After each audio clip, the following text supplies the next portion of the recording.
Et en France, des voix s'élèvent pour réclamer une extension pour les djihadistes de la déchéance de nationalité. Que dit la loi? Qui est concerné aujourd'hui? Fanny Stenler, Simon Ricotier, Abdelzouiwesh. Nicolas Sarkozy, Marine Le Pen, Claude Barthelone, tous ont évoqué la déchéance de la nationalité dans le débat sur le terrorisme ces derniers jours. Quant au ministère de l'Intérieur actuel, il compte y avoir recours plus systématiquement.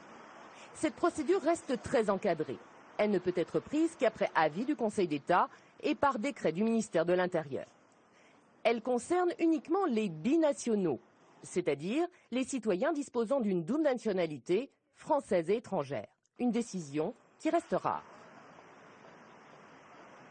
Le nombre de dossiers est restreint et depuis l'adoption de la disposition sur le terrorisme en 1996, on a eu 8 cas de dénaturalisation. Et sous le gouvernement, lorsque Nicolas Sarkozy était président de la République, il n'y en a pas eu. Tout simplement parce qu'il n'y a pas eu de dossier, c'est-à-dire il n'y a pas eu d'affaire de condamnation d'une personne pour terrorisme qui aurait pu conduire à ce type de dénaturalisation. Cette déchéance de la nationalité française est-elle efficace? En théorie, les personnes concernées sont expulsables, mais cela n'est pas toujours possible. Pour Kamel Daoudi et Djamel Begal, déchus de leur nationalité après avoir été condamnés pour terrorisme, la Cour des droits de l'homme a refusé leur expulsion vers l'Algérie.